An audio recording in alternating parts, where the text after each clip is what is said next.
저는 경남 사천에서 아들만 5인 집의 외동딸로 태어났는데요. 대가족이었던 덕분에 조부모님과 부모님의 귀여움을 독차지하면서 자랐습니다. 시간이 흘러 중학교 3학년이 되던 해 정든 고향을 떠나야 했는데요. 직장을 다니시던 아버지의 발령 소식에 형제들과 함께 부산으로 이사를 하게 된 것이죠. 새로운 환경에 적응하는 일은 쉽지 않았지만 별 무리 없이 학창 시절을 보낼 수 있었는데요. 이후 사랑하는 사람을 만나 결혼하여 안정적인 가정을 꾸렸습니다. 하지만 가슴속은 체한 것처럼 허전하고 답답하기만 했는데요. 마음의 안정을 찾기 위해 시작한 신앙생활. 그때만 해도 제가 상지님 진리를 만나기 위해 오랜 세월 다양한 구도의 여정을 펼치게 될 줄은 꿈에도 알 수 없었습니다. 사찰 기도를 다니면서 신우이 내외를 따라 원불교 신앙하는 곳에도 방문하는 등 진리를 찾아 방황하던 어느 날, 길가에서 우연히 만난 어떤 여자분이 조상에게 기도를 해야 한다며 저를 대순진리회로 인도하였는데요. 성지순례가 계기가 되어 결국 신앙의 길로 접어들었습니다. 하지만 얼마 지나지 않아 또 다른 신앙을 하게 됐는데요. 죽을 고비를 맞이한 남동생을 살리기 위해 할 수 있는 일이라곤 본인의 바람대로 함께 신앙하는 것뿐이었기 때문이죠. 절박한 마음뿐이었던 저는 아픈 아들 때문에 눈물로 세월을 보내시던 어머니를 인도하기도 했습니다. 하지만 조상을 모시는 천도식 문화가 왜 없을까? 시간이 지날수록 맞지 않는 옷을 입은 듯 마음속에서는 의문만 쌓여갔습니다. 그러던 어느 날, 알고 지내던 최도생님의 놀라운 소식에 증산도 도장에 꼭 한번 가봐야겠다는 생각을 하게 되었는데요. 증산도에 조상님을 지극히 모시는 천도식 문화가 있다는 말 때문이었죠. 그러던 어느 날, 받게 된 또 다른 지인의 전화. 몸과 마음이 너무 지치고 힘들다는 하소연이었는데요. 저도 모르게 최도생님의 전화번호를 알려주면서 연락 후 도장에 가보라고 권유하였습니다. 하지만 전화기 너머 들리는 지인의 목소리는 흐릿했는데요. 결국 제가 동행하겠다는 말로 전화를 끊었습니다. 우여곡절 끝에 방문한 증산도 부산 동래도장.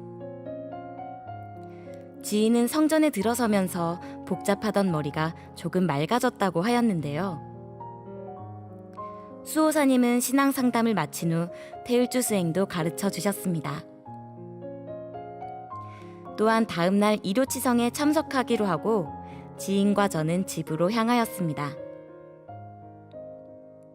이튿날 아침, 지인에게 전화하니 온몸이 아파 움직이기 어렵다는 말을 했는데요. 아쉽지만 저 혼자 치성에 참석하여 점심 식사도 함께 하면서 도생님들과 함께 많은 대화를 나누었습니다. 또한 도생님들은 21일 정성수행을 권유하기도 했는데요.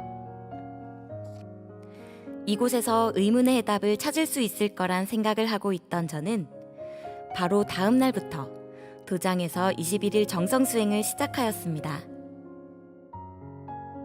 수행 후에는 수호사님이 주문의 뜻을 알려주면서 진리교육도 해주셨는데요. 가족과 함께 하던 신앙을 정리하지 못한 탓에 마음을 온전히 열지 못하는 상태였습니다. 그럼에도 불구하고 매일 아침 7시 도장에서 하는 아침 수행은 빠지지 않았는데요. 도생님들과 함께 태율주 도공수행을 하면서 몸과 마음이 점점 밝아지는 것을 느낄 수 있었습니다. 몸은 마음을 담는 그릇이라는 말처럼 날이 갈수록 몸이 가벼워지면서 마음도 밝아지기 시작한 것이죠. 21일 정성수행이 끝나갈 무렵 수호사님은 제게 입도할 것을 권유하셨는데요. 미처 정리를 마치지 못한 신앙이 마음의 부담으로 남아 있었지만 상제님의 도생으로 다시 태어나는데 걸림돌이 될 수는 없었습니다. 수행을 할수록 마음이 편해지면서 더욱 도장에 가고 싶었기 때문이죠. 특히 태을주를 읽어야 개벽 상황을 극복할 수 있다는 사실이 마음에 와닿았는데요. 상제님 진리를 제대로 공부해보자는 마음이 생기면서 입도를 결심하였습니다. 지금은 입도해 상제님 도생이 되었는데요. 가족과 지인들을 어떻게 인도해야 할지 생각이 많아졌습니다. 아직 부족한 점이 많지만 밝고 즐거운 신앙의 기운으로 채워지고 있다는 것을 느끼는데요. 진리 공부와 태을주 수행을 생활화하여 상제님 진리를 널리 전하고 싶습니다.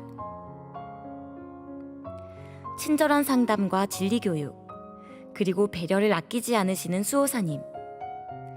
매일 아침 수행을 함께 하면서 입도할 수 있도록 기도해 주신 동네 도장 도생님들.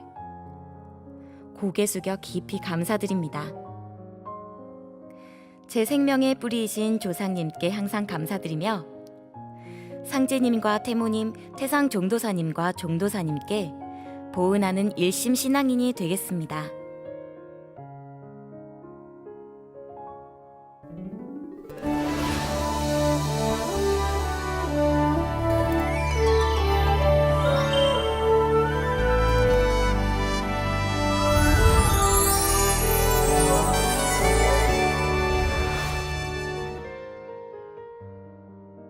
저는 상생 방송을 통해 상제님 진리를 처음 알게 됐는데요.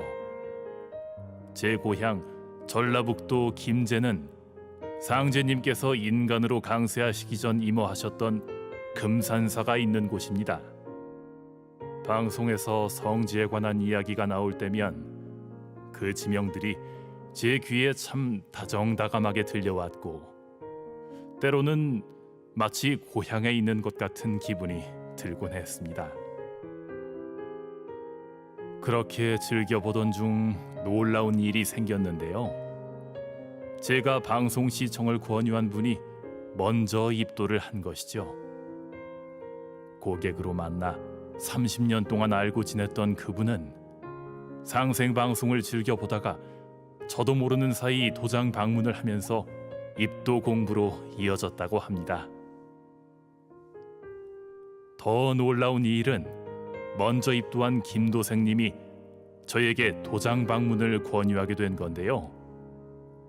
몇 년간 방송 시청만 하면서 차일피일 미루고 있었던 저는 김도생님의 지극한 정성과 관심 덕분에 마침내 입도할 수 있었습니다.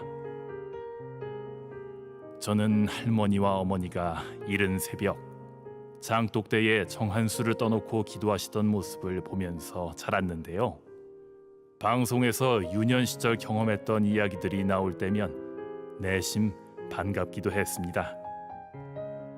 특히 제 마음을 열기 충분했던 상제님 말씀. 너희는 설령을 찾은 연후에 나를 찾으라.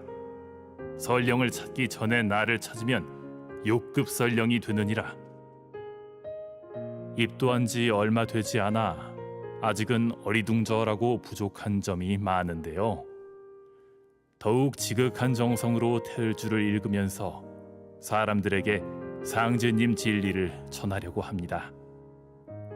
열심히 한다면 참된 인간의 길로 한 발 한 발 걸어갈 수 있으리라 믿습니다.